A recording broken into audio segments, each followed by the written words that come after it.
We have a big change in the next potential stimulus bill that I wanted to briefly cover. That way you can have a better idea of what exactly is going on with negotiations here. So the Senate and the House recently passed, just to build some context here, the Senate and the House recently passed some groundwork on a budget reconciliation bill for the next stimulus bill. Now the process for budget reconciliation is different than a normal bill.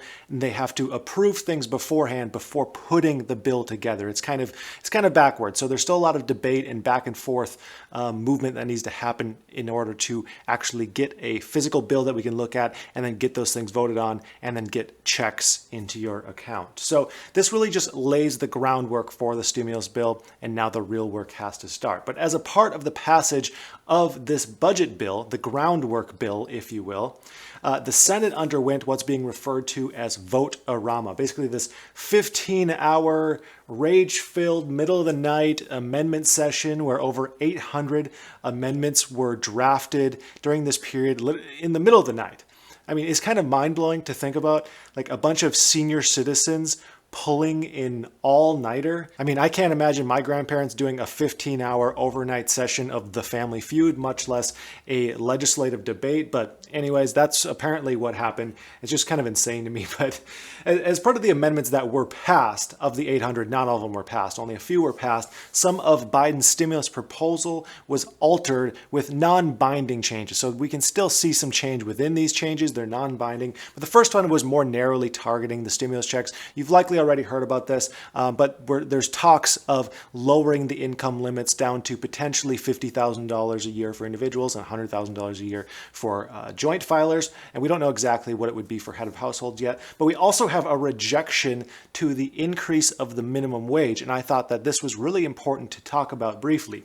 So Biden's plan, his $1.9 trillion stimulus plan, outlined an increase of the federal minimum wage from $7.25 an hour up to $15 an hour. Just a big jump upwards to $15 an hour. Now, Senator Joni Ernst proposed an amendment to block the passage to increase the minimum wage during a pandemic. She believes, and many others believe, that increasing the minimum wage in the middle of a pandemic will just already hurt small businesses who are already struggling.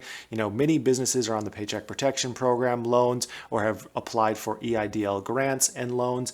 And the thought is they simply just can't afford additional payroll right now, and this may lead to more unemployment because they just simply can't afford it. More businesses might close up shop and things might get worse. Now, there's people on the other side of the spectrum who believe the complete opposite, just to paint the picture of both sides here. But the important part is the amendment actually passed, and it passed with Democratic support.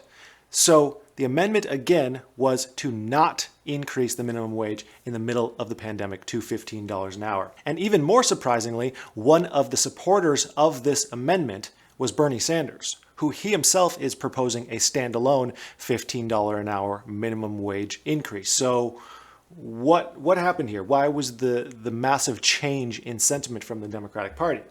Well, first, this is one of the most debated items on the stimulus bill. Many argue that it's not stimulus related. It shouldn't be as a part of the stimulus bill. It might bog up negotiations. But the biggest reason, and the second reason, Bernie Sanders' plan is different than President Biden's stimulus plan here as far as minimum wage goes. Sanders wants to gradually increase the minimum wage to $15 an hour over a 5-year period. So it would go up just a few dollars every single year until 2025, where it would finally land at $15 an hour. And if you think about it, that's a better way to do it. I mean, it just makes more sense to do it gradually. That happened here in the state of Arizona. For the past 4 or so years, it's gone up like $1 a year because 4 years ago, they passed a bill to gradually increase it. I mean, imagine someone like a rural farmer who has, 5 farm hands and pays them all, $8 an hour. And then overnight, he has to pay $15 an hour, and he's paying the equivalent of double the workers overnight. That's simply not feasible for a lot of very small businesses, just in my opinion. But the fact that the wage increase was voted out through that amendment doesn't mean it's the end of the line for this. It's more complicated than that. So Sanders has said that he's still going to try and get this in the budget reconciliation bill with his gradual $15 an hour ramp up plan through 2025. And Pelosi says, and I'm just summarizing what exactly she said, Basically, if it doesn't happen in the budget reconciliation, they have a lot going on besides minimum wage that they need to pack into this budget reconciliation. She's saying if it doesn't happen with budget reconciliation, it doesn't mean it won't happen ever, and it's still a huge priority of theirs to increase the minimum wage. So this is a change that I'm not necessarily surprised has been made. If you've been watching my videos for the last month or so on this potential stimulus bill, I've said multiple times, if there's something that's negotiated out, it'll likely be that.